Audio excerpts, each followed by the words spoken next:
Hello. What's going on, everybody? Hello, hello, hello. There's no one even here. That's why I'm singing. Om is what I've been doing and what I think we should all be doing. This energy is super heavy. Okay, so I've decided to solve my problem by only letting people that are subscribed to this channel comment and hope that fixes what we had in prior videos. Please let me know if there's any issue. You guys told me in the last video that there is some buffering going on, and I, like a genius, just thought it would be okay, that it would work itself out. That was the most verbally messed up video I've ever done in my entire hangout on my own channel. Okay, so hello, rock solid.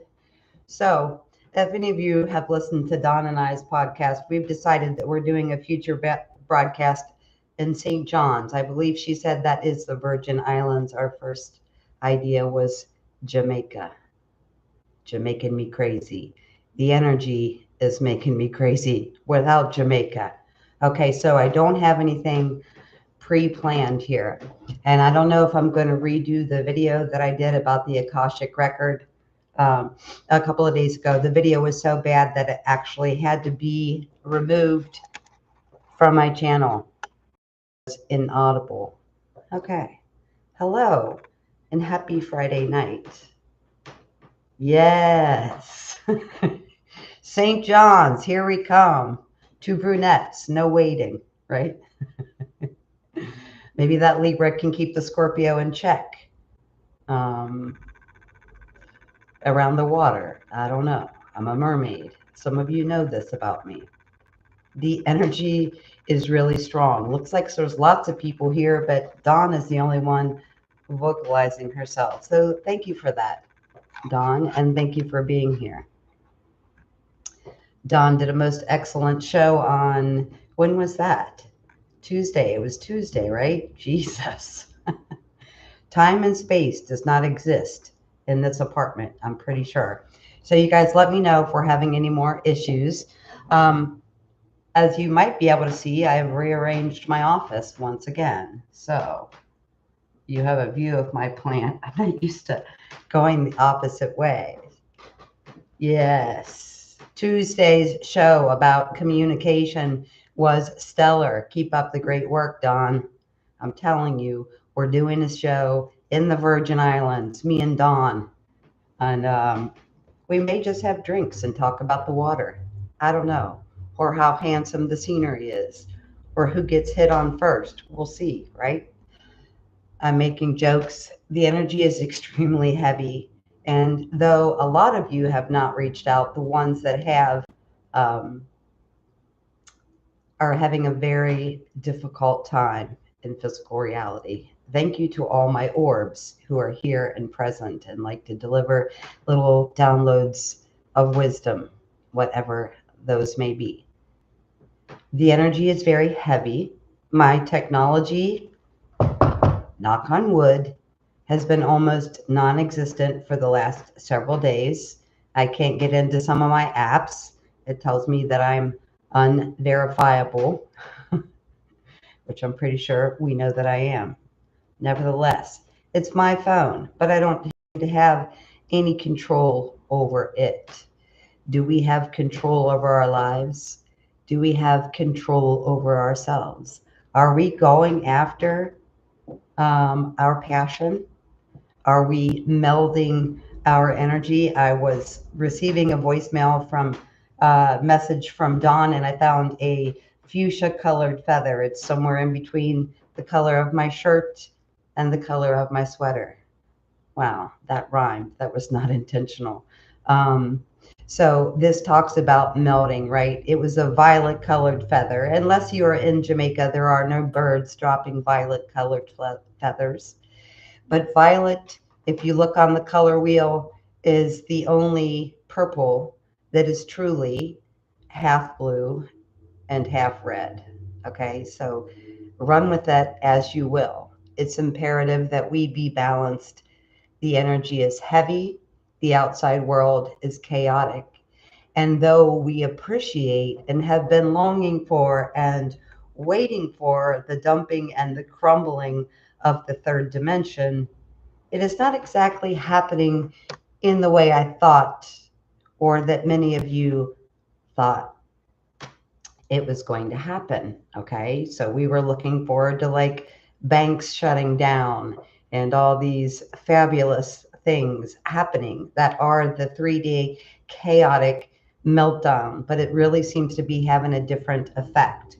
Now, one of the things that I noticed in my 5 minutes of scrolling on Facebook today and talking to a couple of you guys as well is that many of us find ourselves in this 3D space where everything in our 3D lives that is not coherent with our higher version of self and our journey to ascension is crumbling.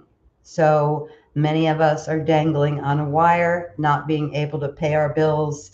I was only on Facebook for 5 minutes today, and that's exactly what I saw on social media as well. People really having a hard time. So when we are thinking about and knowing about the failing banking system, the failure of corrupt AI systems and all these other things, I really feel like we were looking at that like it was going to be an outside chaos that was going to crumble the outer establishment as we know it. But what seems to be happening is the demolition seems to be mostly happening right now within the first waves people of first wave of consciousness, losing relationships, roommates, jobs, situations, housing, all of that. And though while we know it's coming from a place of chaos and instability in the world, it seems to be manifesting as chaos and turmoil within our own lives. Now, to be honest with you, I've spent the last 2 days on and off crying. So when a couple of you reached out to me, I wasn't sure what help I was going to be to anyone because I wasn't sure that I could even help myself. One thing I think that is truly important to understand is that when we are changing our lives in this beautiful path of ascension, it's not all rainbows and unicorns, as we've been discovering. But one of the things that I think is really hitting home right now is our ability to walk away from things that are not emotionally stable for us so that we can have emotional freedom.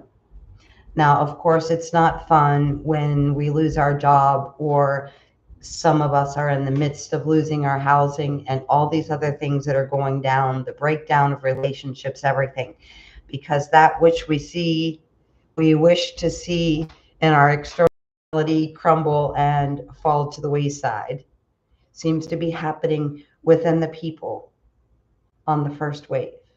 And many of you are tired of experiencing this little game called, how much longer am I going to be able to live here? When am I going to be able to pay my bills on time? And I know it doesn't feel like it, but that actually means that you are doing the right thing. Because when you are in a higher frequency, anything and everything in your life that's of a lower frequency is being hit with this wrecking ball energy, not for the pure joy or satisfaction of ruining us or upending our lives, but so that we can shift frequencies. And part of shifting frequencies is very, very, very intense.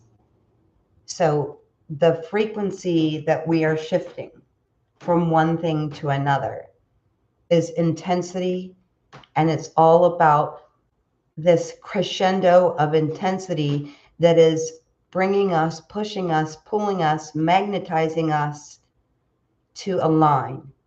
And the reason we are being asked to align with the highest version of ourselves is so that we can make choices based on what feels good, not fear. Like, I want to leave this relationship, but how would I pay my rent? Or this job goes against everything I believe, but how would I pay for my bills or my car or my rent or whatever? So I can tell you firsthand, this is very unnerving. I have spent the last 3 years living on the edge, not knowing how things are going to go, not knowing whether I'm going to be able to pay bills and such. Yes, you are exactly right, James. So many bindings are being loosened. And so this solar portal energy is to shake you up. And yes, while shaking up your physical reality is very disturbing, it is asking us to shake loose that which is the foundation that is not stable and is not right for what we're doing in humanity. Where we're going, what we're doing, what we're expressing should be based on how we feel in our heart space and what truly makes us happy. And we do lots of things that don't make us happy. We stay in relationships or jobs or geographical locations that don't make us happy because of fear. There's no other reason why we do it. And as first waivers, the stream of consciousness that now is flowing to us is shaking us with an intensity that is asking us to shake loose all that doesn't serve. And I feel like I've made this video 100 times, but the complexities seem to become richer and richer and richer. We are shifting frequencies. Many of us have been in a place of boredom and stagnation, both in our mission, in our personal achievements, and our relationships. Okay. There is something bigger, something brighter, something juicier. It probably is in the Caribbean, in St. John. We'll let you know when we get there. But yeah, I mean, if I was financially free, I'd just up and move to the water tomorrow. If I had no concerns about how I was going to take care of myself or what it would take to start all over and replace my belongings, because those of you that have been following me for a long time are aware that I donated everything to Matthew Ministries 25 and kept what I could fit in my Civic and started my journey to California, which led to Tijuana, back to California, to Kansas, to New Orleans, back to Kansas, and then back to Ohio again. So when I got an apartment, I was full of joy, but almost had nothing to put in it because I had donated everything, knowing in my heart that I could make this work. And as a grid worker, and many of you know this, it's very frustrating. You move around for reasons that you think are for specific reasons, even though they're not. Because when I've told you this about initially, your guides will give you clues and synchronicities and stories and wishes and dreams and things to be fulfilled, but they only give you pieces to the puzzle. And for example, if they said, hey, Tina, there's a drought in California, why don't you spend your last time to drive out there and end the drought? I would have said, are you freaking crazy? I'm not doing that, right? So the parts and pieces that were dropped to me had nothing to do with the drought, had nothing to do with the weather conditions in California or anything else. They gave me parts and pieces. Now, I'm not saying that it was malicious lies or filled with ill intent. What I'm saying is initially the guides external to you will give you parts and positive pieces so that you will do what is for your highest good, but it usually involves for many, many years, for many decades, for many of us, it involved the grids. Now, I am one of these people that feel very fervently that the actual Earth grid work has healed and transformed, and now we are working on the cosmic grid. So we're doing a little bit less shifting around. Hello, Christina. Hello, James. Yada Chata back at you in the Redwoods. How you doing? Yeah, Miss Yada Chata is also a speaker, has an amazing voice, and I've been telling her she needs to get her butt back on the radio because she is amazing. So two of the most amazing talking personalities I know are both here. And while in the last couple of videos, I have been focusing on the negativity, on the people's ridiculous comments and having to block people. Not going to do that anymore. We're going to set the comments to people who have subscriptions only, and we're going to see what happens, and we're going to roll with that. This whole planet is acting in accordance with a major, I don't even know what to call it, you guys, portal of energy, galactic portal of energy that's coming through the galactic center, which is connected to the 7 suns in our universe and many other suns. So this shifting frequency, this solar portal that's coming into Earth is asking us to shake every single thing that is comfortable. And the more we shake off the comfortable, the more we can be uncomfortable, right? Um, yeah. So shifting frequencies is intense. I don't know. We went through so much intensity. I felt like for us, it was like, oh, well, okay, we've done so much shifting, so much growing, so much learning. We've gotten so many insights and such a large stream of consciousness that we're ready for the wrecking ball to hit the 3D world, not our lives anymore. But let's remember that the 3D world is being mirrored and being made in the image of what you and I on the first wave are willing to do. Now, of course, every person on planet Earth's energy, of course, is thrown into that. We all have a say. We all have an energy that pushes us to create past our boundaries. So every person on Earth is contributing to this. But what I have noticed is people on the second wave and on the first wave are able to hold down slightly dysfunctional relationships or 3D based relationships or 3D based ideas and concepts about living while starting to experience the bridge, the stream of consciousness that flows in to shift reality for everyone.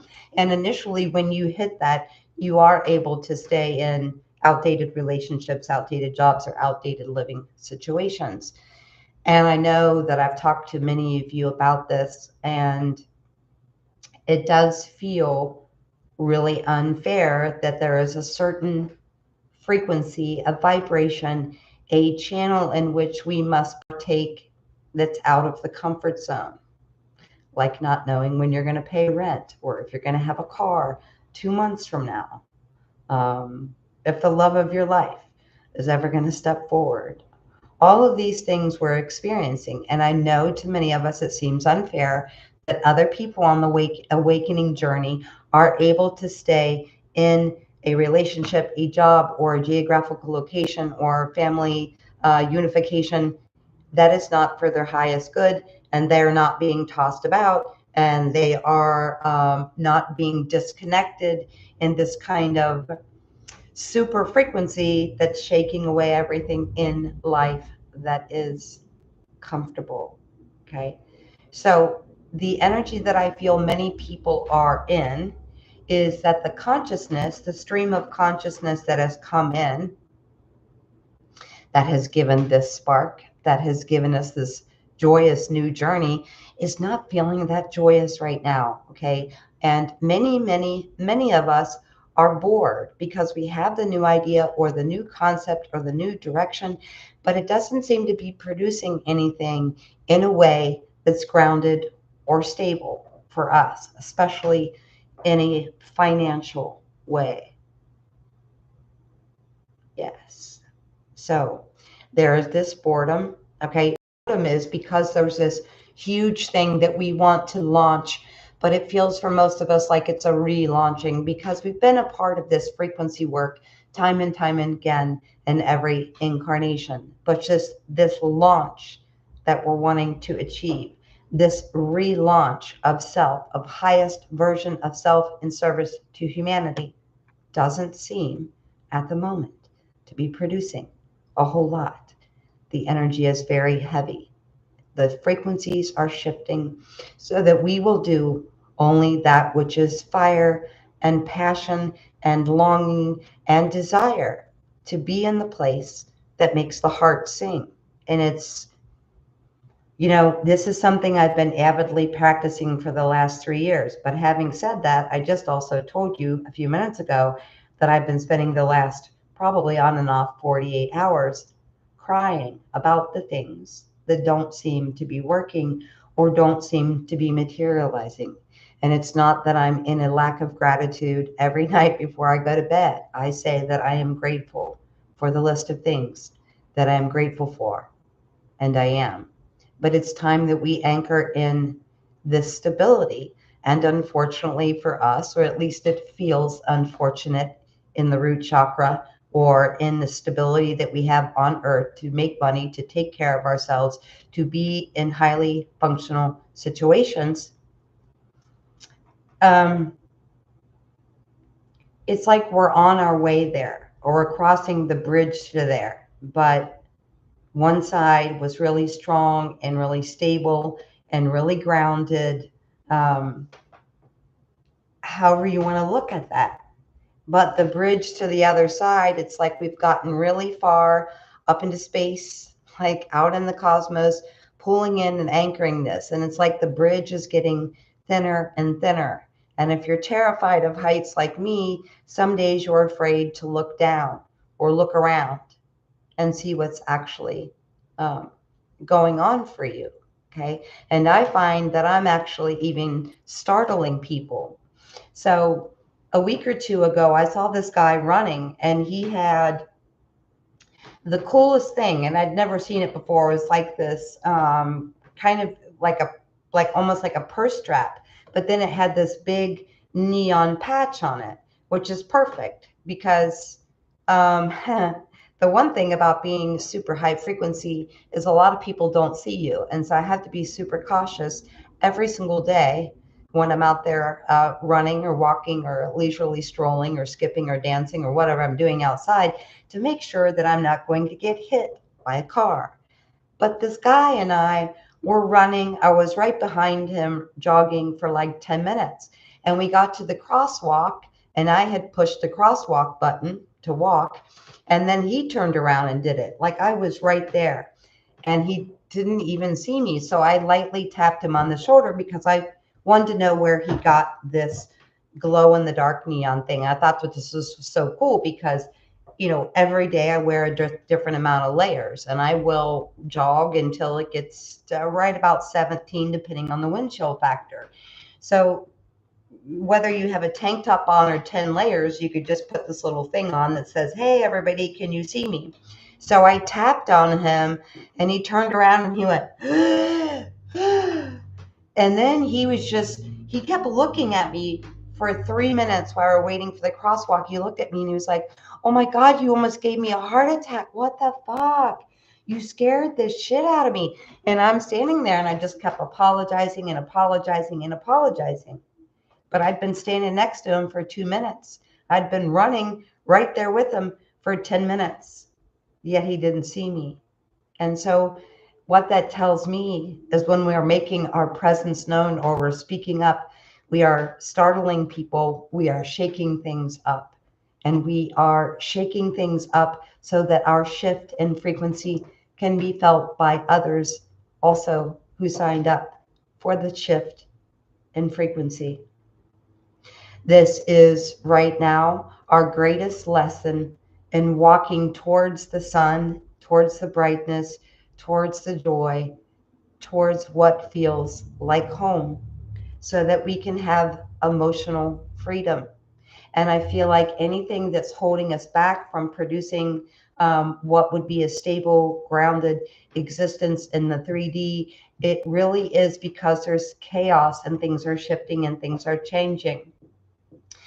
But a big part of that is that when people speak, whether you're speaking to your neighbors, your families, your partner, whether you're just, no matter who you're speaking to or who you're communicating to, the first wave feels it very, very imperative to communicate and articulate fully so we are understood completely, where we're coming from, what we're trying to teach, or just things in everyday life.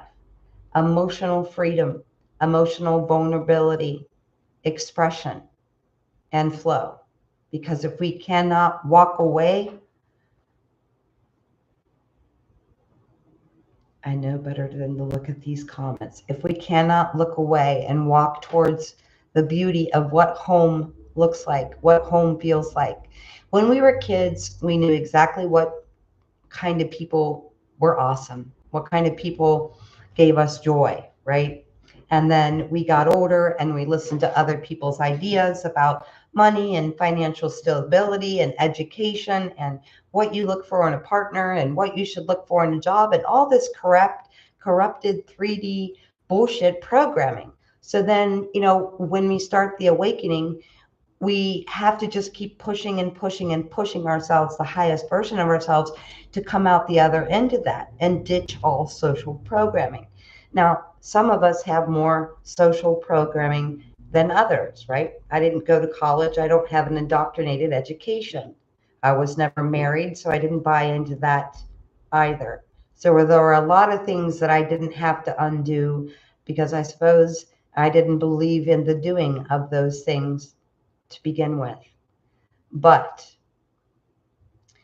there is a need on the first wave to be super clear at communication, super straightforward, super direct, no matter what it is. I love you. Um, I need to work this out with you. I need to express myself to you. There is a real need for us to have emotional freedom and freedom of expression to say, I love you, or you hurt my feelings, or this is working, or here are things that are not working. But what I feel like is going on for so many people in that process of wanting to be a clear communicator, right? Even on this channel, might want to be a complete and total, transparent, honest, open person about what the visions, the things I'm hearing, all of that. I want to articulate that in a way that you can understand, because a lot of people feel into these things in the energy, but they can't always put it into words. And I feel like I can be of help or of assistance in that department. But what I can say that you and I have been doing for a long time is kind of the cabal mindset of, before I get on here and tell you whatever it is I'm going to tell you, first I'm going to explain to you, first I'm going to present the problem. Okay? How's it? The cabal mindset, like problem, solution, problem, solution, problem, solution. And the cabal's version of that, they create the problem so that then they can give the solution. But for us, we've learned from this, we have molded parts of our consciousness, part of our reptilian brain after this. So I'm going to come on here and tell you all these wonderful things. But first, I'm going to start by telling you what's wrong, right? So I'm going to explain both sides of it. But in having a conversation with Dawn, one thing that was clearly coming through for every person on the first wave is there is a need to come in with the positive aspects. Now, I'm not saying, there's a difference between ignoring the shadow part and integrating the shadow part so that I'm fully understanding the messages that I'm receiving, the things that I'm picking up through clairaudience, through clairsentience, through clairvoyance, but skipping the negative part of that. So, in other words, integrating the shadow and the lesson on my own time, and then coming here and talking about the bright side of that, as opposed to making sure you understand the dark side of it first. And I feel like this is a reason that many of us, whether it's a new housing opportunity, a partnership, a job opportunity, career, the mission, the reason you came here as a light holder, part of the reason that it's not manifesting in a physical abundance sort of way. That's so weird. I'm looking right at in my china cabinet. Um, Speak no evil. So he has his hands over his mouth. How appropriate. So assuming on the first wave of consciousness that your stream of consciousness on the first wave, you already know the problem. So why do I need to come here and tell you there's a problem? There's a dark energy, or there's something that needs to be fixed, or something that needs to be crumbled. So this is a recent revelation for me within the last 2 days. So I am going to try that. Even in my videos, I've been talking about, well, you guys are cut off from commenting because people can be rude and mean, and it's very distracting to me. But that's not right. And I thought what I should be doing is thanking these people who show up with all these rainbows and unicorns and waves and hearts and fairies and fire sticks and everything else that you're providing, that very, very beautiful, stable energy for me to do that. And the other night, because technology is a nonstop malfunction at my junction, for the love of God, I actually got a notification that Dawn was going live on Podbeam when she was actually going live, not 3 days later and not never, because that's what's been happening, even though it won't let me comment no matter how many times I verify my email. But she said just having me there was a boost, and having you here with all your positive feelings and emotions and all your beautiful comments and your little emojis and all that is beautiful and very, very supportive. And so in talking to Dawn, I realized I shouldn't be cutting the rest of you guys off just because there's a couple of, bad apples trying to ruin the applesauce, or some bad monkeys. Okay. There is a real desire to take a passionate leap in a new direction. Okay. Because we have all these gifts. And if we're not using those gifts, we're getting very bored. Okay. This is about us melding the energy. And a big part of that temperance, a big part of that balance and that patience is knowing that the first wave of you that I'm speaking to already knows the bad news, already knows the downside, already knows the negative aspect of reality. Let's shift that around and talk about the positive aspects of reality. And I was realizing that I was doing this, you know, in many areas. So unless you're my BFF, okay, or you're my partner, you don't need to know the negative, transmuted shadow part in which this came from. And sometimes to share that is very healing, and I will do that. But I feel like I've been focusing on the problem in order to give a solution, when simply our magic of manifestation, being anchored in and having that come out for us in a stable way that pays our living for changing this planet. Okay. We deserve to be abundant. We are a brilliant spark in a human body that came here and took on this incredibly difficult mission, right? Earth is the hardest planet to incarnate on. I remember being on Venus. Venus, even with all its difficulties, um, was much different, much less challenging. My favorite thing I have to say about Venus, though, is how in the earthly realm, like doctors, lawyers, people are considered to be the top of the food chain. On Venus, it was the singers and the musicians. And down from there, it was the instrument makers and the artists and people that provided the medium for those people to sing and make music. And honestly, I prefer that, right? This is a harder place. This is a harder space. There was a clarion call and you answered. And I appreciate that. I appreciate you for answering the call. I appreciate all of you. And I appreciate you being here. And so that we can do this in a group way. Because honestly, when you guys reached out to me in the last couple of days, and all I was doing was crying, and a lot of that is just, you can't be emotionally free. You can't be emotionally sovereign. You cannot return to a space of emotional joy if you don't let the garbage out, if you don't let it out what it is that you've been holding on to emotionally. It's not working. It doesn't feel awesome. It is not rainbows and unicorns. And I do have to share this with you. And I shared this with you in my last video, but I had to delete my last video.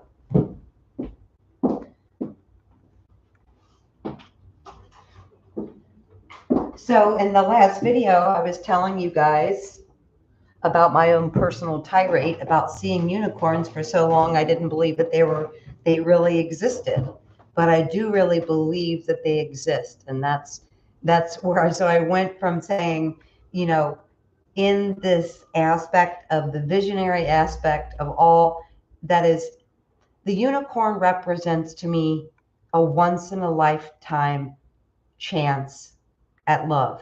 That's what it means to me, and I believed in this wholeheartedly my whole life.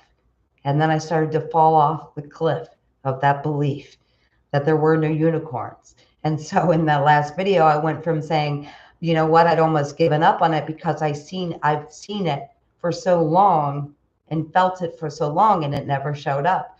But I do know that they're real. It's just that we always experience things energetically or etherically before they manifest, right? You know, going on and on about unicorns.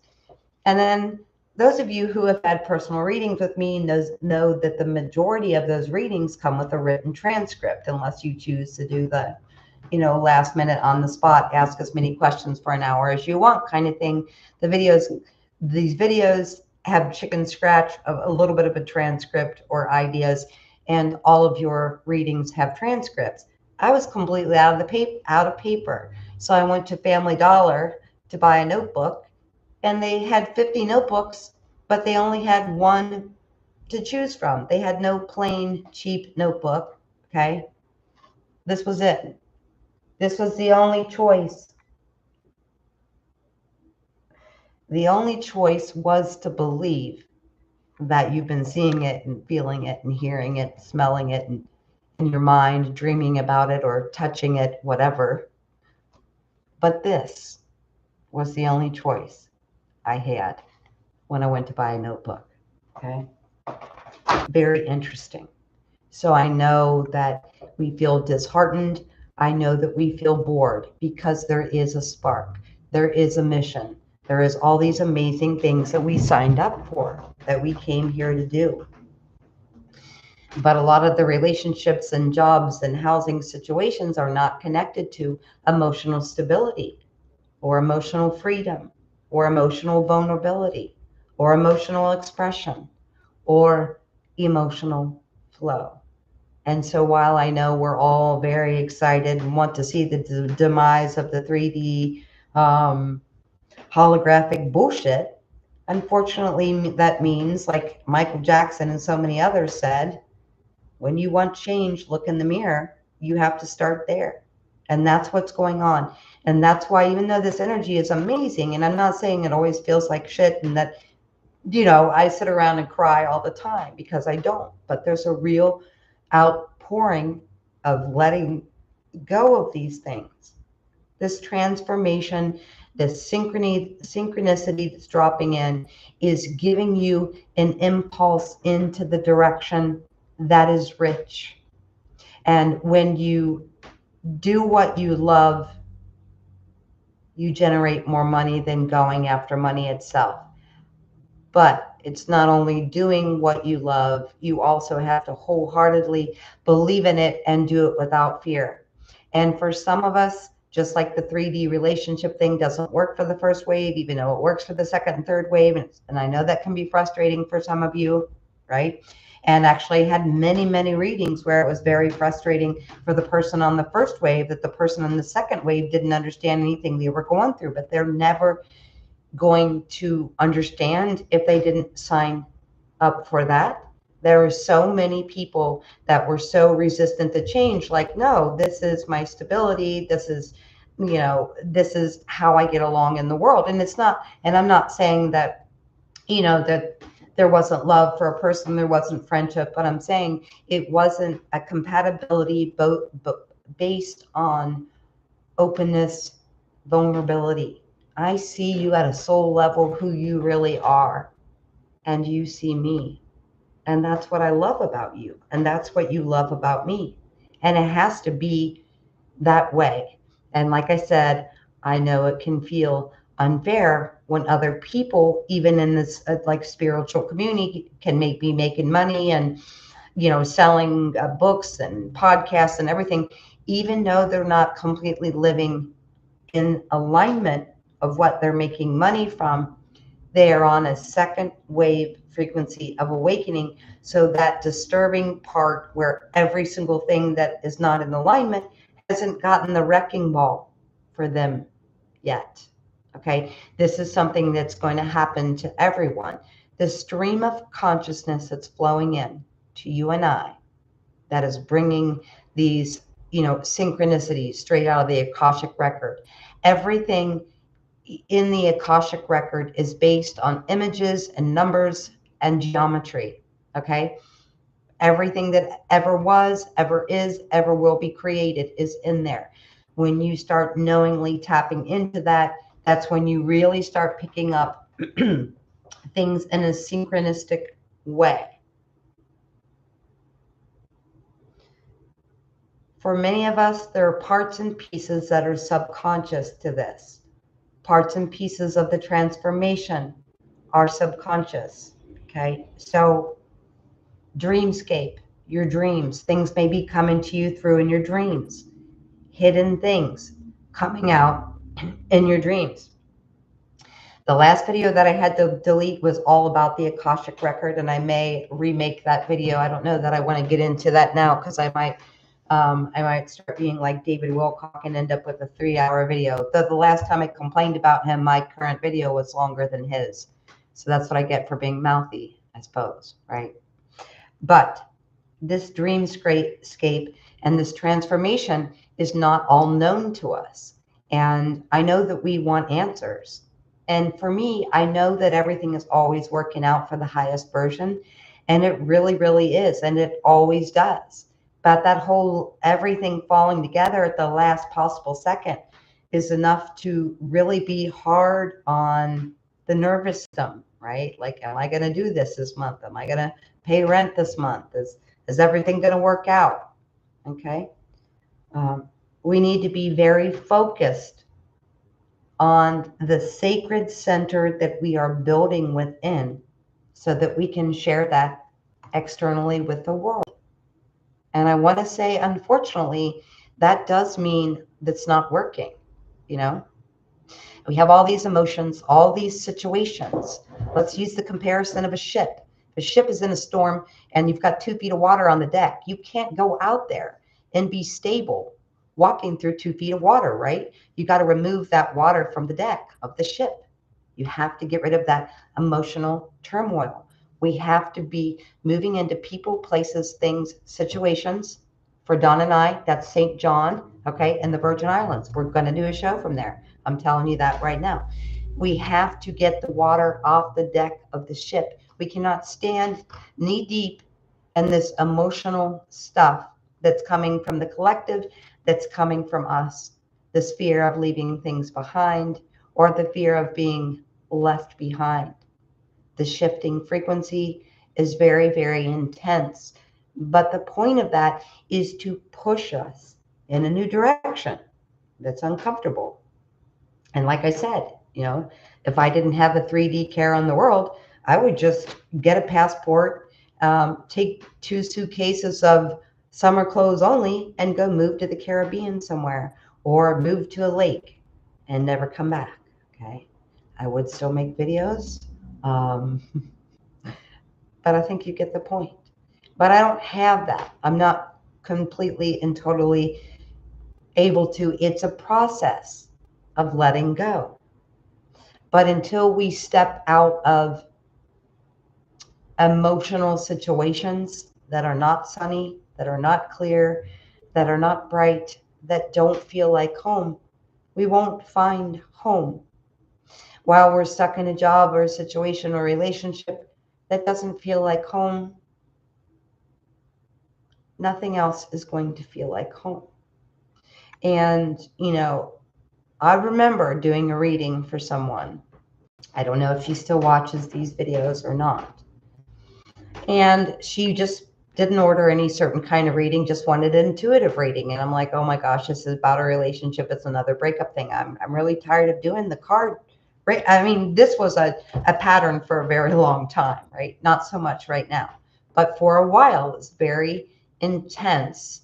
The people needing to move out of situations where they were walking on eggshells. So anytime you can't walk around in your sweatpants and your hair in a bun or whatever it is for you and be emotionally open and have a freedom to express my whole heart, my whole opinion, my whole mode of thinking or visions or messages to someone, it's blocking off all other avenues in life.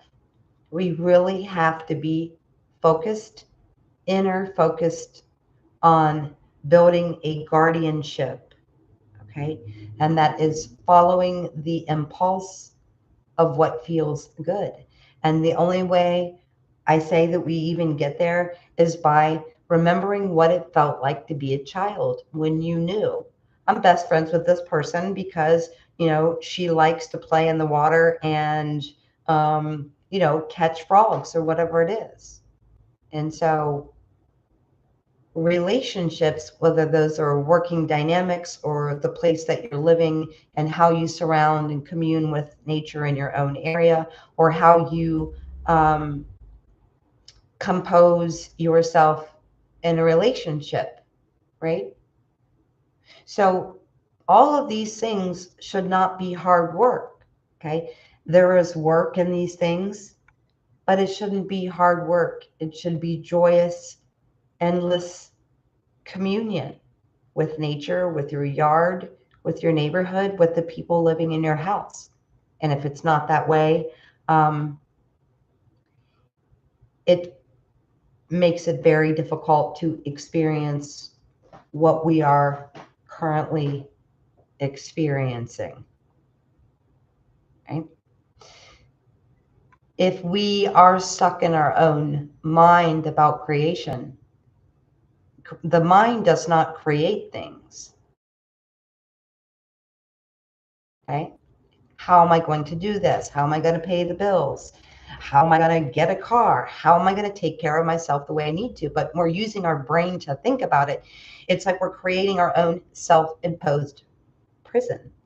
And it's so hard for people, not only the way we've been programmed with, so a lot of the programming was within the DNA itself, and then there's programming that's external to us, and we have that part of the reptilian brain that says, if I want this, I have to do this.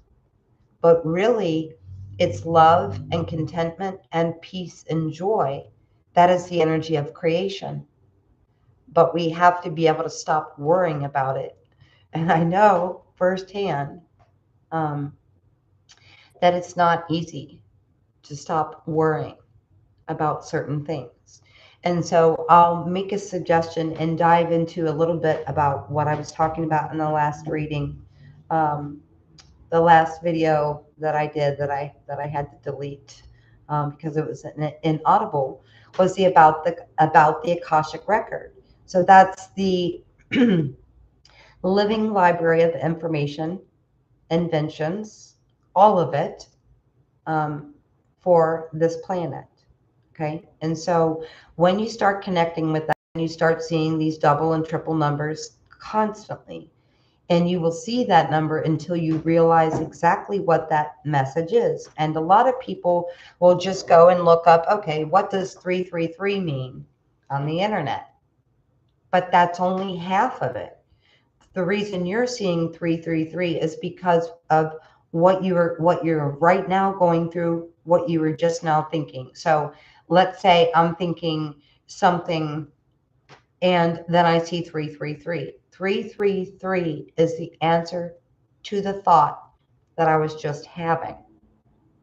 333 in itself is not an answer, right?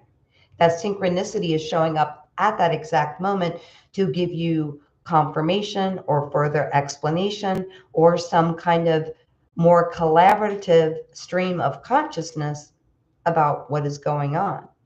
Now, that being said, what I've started doing, and my suggestion for doing is, and you can do this so many ways, and I'm sure there's hundreds of people on YouTube to help you do it. I have a really hard time with guided meditations, or so like for me, the idea, the spark, whatever that concept is all I need. I don't need someone to walk me through it. And I don't think you do, because there are millions of ways to do things, and whatever gets you there may not be the same thing that gets me there. So the Akashic Record, the living library of planet Earth, is there so that you can access whatever it is you want to create, whatever it is you want to invent. Because if it's been invented, let's say it was invented 2 million years ago on planet Earth, and then we had a solar flash, we had something catastrophic, and everyone went underground, and then life came up from underground and started all over again. Well, that invention is gone, but it's not gone. Neither is the highest version of you. All of those innovations, all of those creations, all of those brilliant ideas are stored within the Akashic Record. Now, for me, I didn't understand at 12 when I was tapping into the Akashic Record that I was tapping into it. I didn't know anything about it. Okay. But what I noticed was when I was swimming specifically or walking, I would start tapping in and seeing things that I considered at 12 to be the future. And it turned out that I was right. But I didn't know about that. And then I did know even 10 years ago that there was an Akashic Record, but I didn't know that it was interactive. In other words, I can lay down and say my stream of consciousness, my stream of light and consciousness is here at the Akashic Record to directly connect with the highest version of Tina, the highest version of self, in service to humanity. Show me the highest version of myself in my service to humanity. Now, what it showed me 2 days ago is going to be different than what it shows me next week or 2 years from now, because every time the shifting frequency happens for us, we're shifted into a higher personal timeline. I believe that we are all on one beautiful higher timeline, which I know looks like a chaotic wrecking ball, but again, you can't build something with something else there. Things must be destroyed, taken down to be rebuilt, right? So the Akashic Record is there for you to tap into. Show me the highest version of self-service to humanity. Is that through this channel? Is it through counseling? Is it through writing? Show me whatever it is. And I don't even put a bunch of specifications on things when I do meditations or anything like that. I'm just like, show me universe, quantum field, Akashic Record.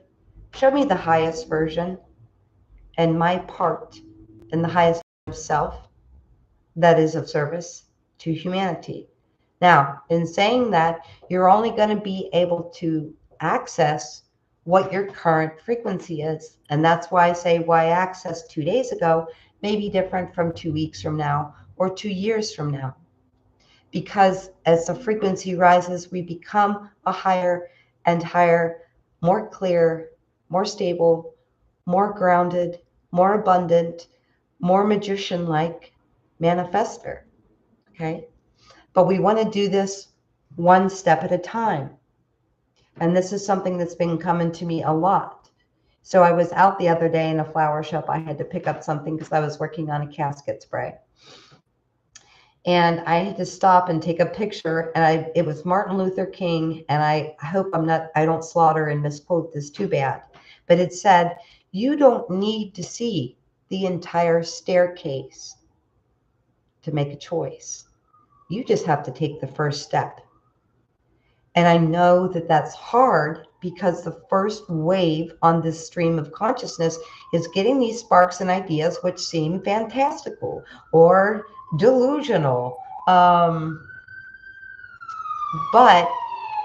we don't have the map in our hand of how we maneuver, how we use our own how we become our personal own sage, how we become our personal compass to the highest version of ourselves. But that is stored within the Akashic record. Now, I don't go there looking for Tina's blueprint for the next 5 years. Just what do I need to know right now? That's the highest version of me. So I can choose that direction. And it's weird because you may not get an answer immediately, okay? And you may see things that don't even make sense to you, okay? So you definitely want to kind of keep notes if you decide to go into the Akashic record for anything. You are going to be met with the frequency of answers that you are currently sitting at in self. This is not a place to spy on, your ex-girlfriend or your parents or the banking institution or to find the winning lottery number. Okay, that's not what this is for. And you can go in there with the intent to do those things, and you will certainly see things or hear things, but it will not most likely be correct unless you're at the matching frequency that is the answer to the reason you showed up there to begin with. I hope that makes sense, right? So I don't go, well, let me give you a quick example, because this came through in a very symbolic way. And I didn't know how it was going to come through because I've been communing with off-planet beings, with higher self, with other streams of consciousness, honestly, since the time of the crib. It's just more and more information comes, the highest version of myself. I get more information, and then I tap in another way, and then I get another set of information, and I tap in another way. Constantly tapping in, exploring what is the highest version of myself. I don't need to know what someone else is doing or anything like that. And you will not find that there. You will find an answer. You will see things, but you will not be given clarity on something that it's not time for, or that you're not a frequency match to. So that you need to know for sure. But just give you an example. I have a friend that I love dearly, and I was very, very curious. And so I went in and I said, my stream of consciousness is matching to the frequency of the Akashic record, to ask the question, this friend of mine that I love dearly, how long have I known this person? That was the question. Okay. And what happened was, first, a big tree dropped down into view. Love trees. You guys know my connection to trees. And within half a millisecond, this tree went from being a beautiful, alive tree in nature to being this ornate, carved, antique piece of furniture. And I thought, okay. So trees, and I'm thinking, family heritage, tree of life, eternal tree of connection, of roots, right? Family. But the tree went specifically from being this amazing, beautiful tree that was live to being something completely different, from metamorphosizing. And then there were two words over the top of a piece of the furniture. So when I know this sounds crazy. When I saw the tree, there were no words, there was no audio, there was nothing, this big, beautiful tree. And then this beautiful piece of very expensive, ornate, hand-carved, amazing piece of furniture. And then there were two words up there that were fuzzy to me. I couldn't see what they were. They weren't another orb. But what I clearly saw in between those two words was a big 0, okay? So family tree, family roots.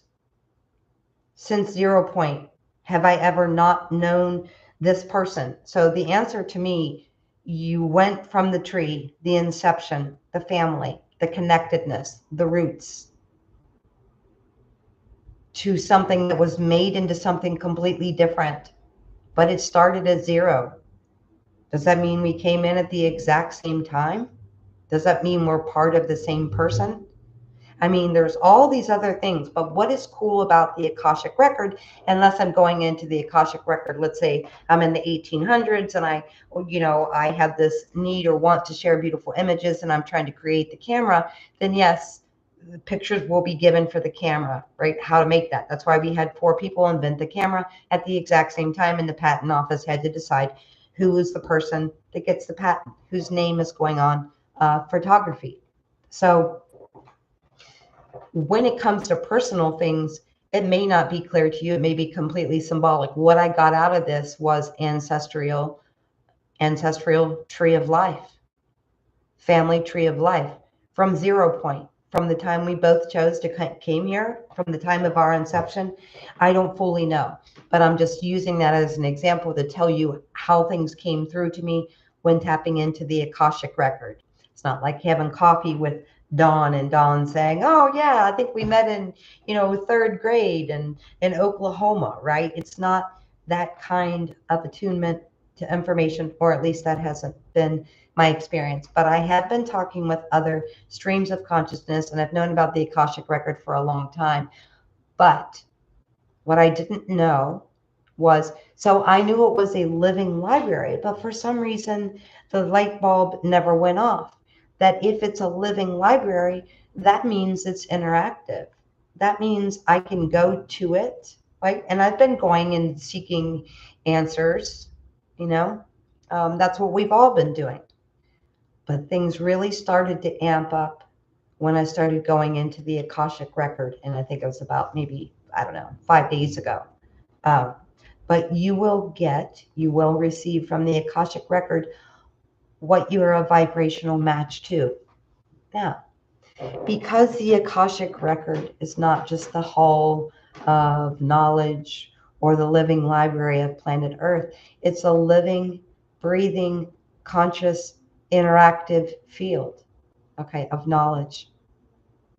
That means I can interact with it. That means that my idea of interacting with it probably came with somebody else's idea of interacting with it that was maybe 100 years ago. Maybe it was me in another lifetime. I don't know, and the particulars don't matter.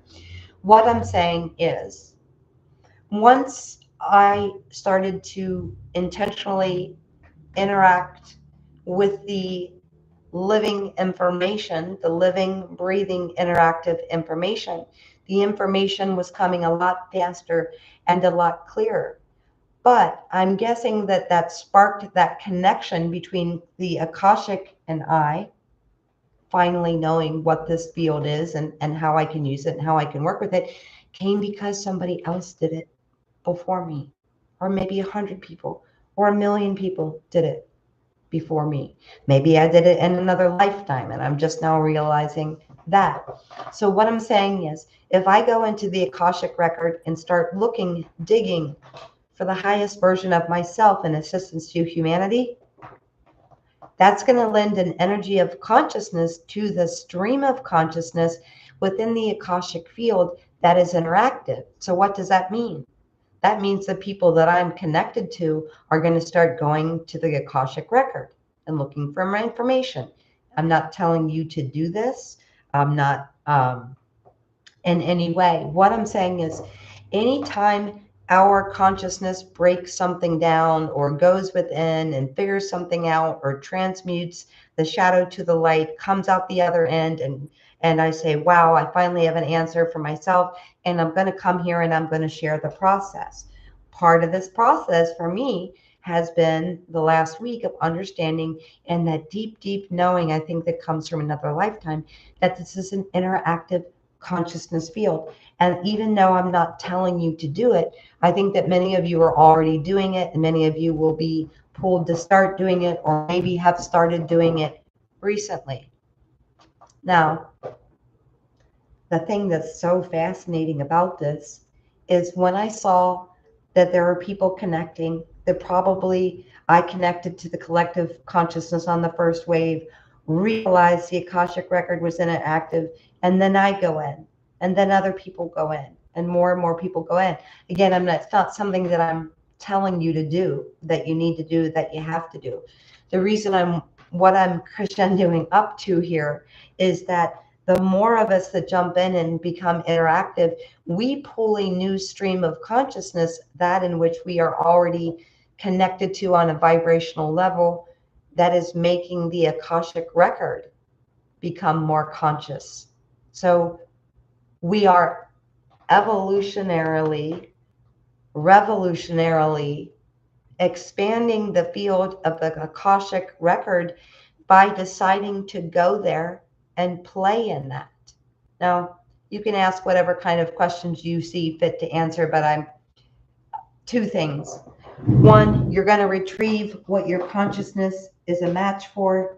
And two, it's not like the FBI tool that we use to spy on other people, right? Because, James Whitkus is here. If I have a social security number, I can go online and dig and become, the home detective here in Northside, right? Get all the information on James Whitkus, right? So the Akashic record is the same way. But this is a perfect example for us on the inversion of reality. So while I can take James Whitkus's social security number, go on the internet and find the paperwork or computer work or trail of history for James Whitkus, the internet is an inversion, though a beautiful tool. I'm not hating on it. It is an exact inversion of the Akashic record. Okay. So imagine if I went on the internet and let's say I'm looking at, let's say I go to James Whitkus's page. I look James up, but I'm looking it up to see the brilliance of James or to see the revolution of James. I'm going to have access to that. It depends what I'm doing. It's about intention as well. So you can see how our internet, even though we are flipping the script on them by having it, is an inversion of the Akashic record. So on the internet, if I have James's social security number, I can find his history. I can find his trail, right? But when it comes to the Akashic record, I can only access the highest version or the highest thing that I'm seeking, that I'm looking for. So you have to think of the Akashic record, the living, interacting library. It's exactly like the internet, except for I cannot access things that I am not a frequency match to. Okay. So like if I don't have a detective license, and I'm going through all this computer software that detectives use to try to, dig up the life of James Whitkus, I can find that. In the Akashic record, I can't though, because I have to be a frequency match for what I'm looking for. So you can see where the establishment got the idea for the internet. Now, many years ago, when I was talking to, I used to think he was off planet, but I will say he's on the planet, like the rest of what I had a whole video called The Extraterrestrial Myth, because they're all here with us, you guys. There are millions of them. They are not out there. They are here. But he had told me years ago when I was talking about the internet, he said, internet? You mean Ethernet? And I said, Ethernet? And he said, yeah, all those social media platforms, all of those websites, all of everything is connected in a way to one big conglomeration. So the internet is really the Ethernet, right? It can connect us to all things. The Akashic record is no different, except for you have to know how, and you have to have the frequency to connect with the information you want to connect with, okay? So let's use an example. Let's say you go to a bar Saturday night and you have 4 drinks in and you go to the Akashic record and you're looking for the highest version of yourself. Well, I don't think I need to explain to you what you might see in that instance, okay? This is something that we do in a meditative state that is completely clear and the right frequency and the right frame of mind. And look at that. And I know that we're always hearing in so many ways about, there's your honk for confirmation, the inversion of reality. But when this hit me, how interactive it was, because like I said, the Hall of Records, whatever, I almost said the Hall of Mirrors. The Hall of Records is interactive, just like our internet, except for you have to be what you want to access, or you have to be at that frequency, unlike the internet. So it's a perfect example of the inversion of reality. Wow, I've been on here for 1 hour and 9 minutes once again. Yes, what we resonate with. Yes, yes, yes. I'm looking like a woe. What does that mean? I don't know. I don't know who that person is either. Hello. I look like whoa. Maybe I'll write a little song later called I Look Like Whoa. Comments from a Stranger. That's what the name of my band could be. So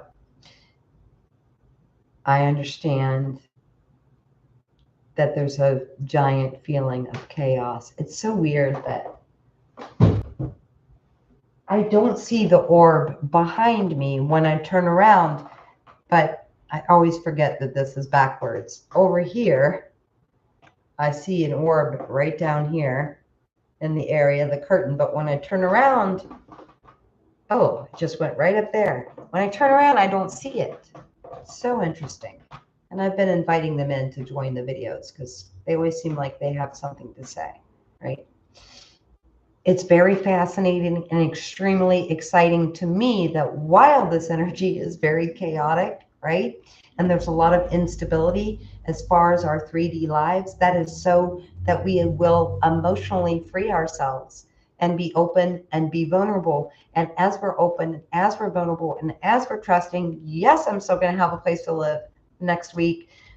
Yes, everything is going to be fine in physical reality. When we know it is, it always is. But it's tense. There's a lot going on. And the solar stuff is just pushing everyone and pushing everyone and pushing everyone to walk away from things that are not allowing you to be emotionally free, emotionally expressive, and emotionally sovereign.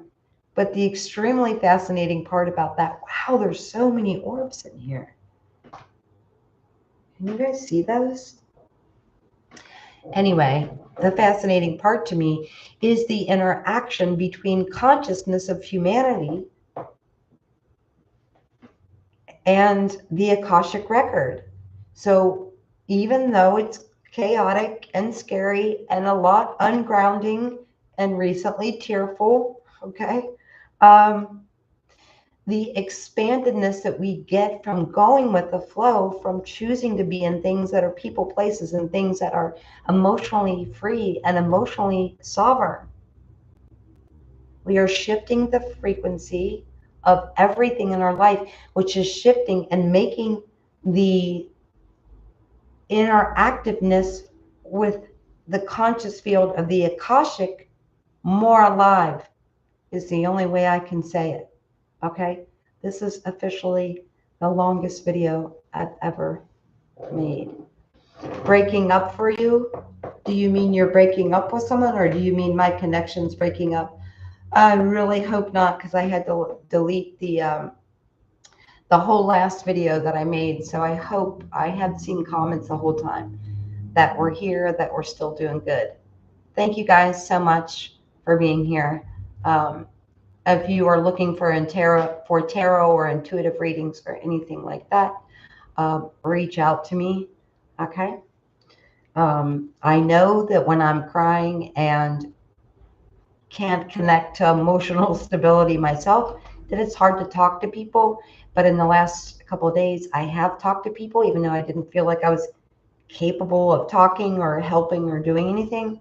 Not only was I able to, it helped me to be emotionally stable, to reach out to those people when I didn't think that I could even have a conversation in that moment.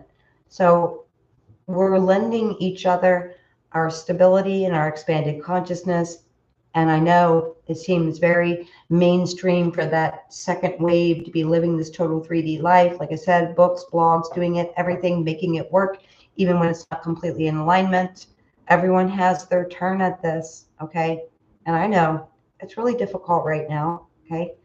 But everything is going to be okay. Everything is going to be okay. Everything is going to be Okay. We need to share. We need that connectedness. And the stability for us right now is not in the connecting in a 3D way. Okay. I don't mean not having phone calls or conversations, but when someone calls me, if I'm only going to speak from a third dimensional way, that's probably not going to help that person. And it's probably not going to help me. But the couple of you that I've talked to in the last couple of days and my big ass bunk when I didn't feel like talking to anybody really helped me to be emotionally free and emotionally sovereign. And I so appreciate you for that. Thank you so much for being here. Bye.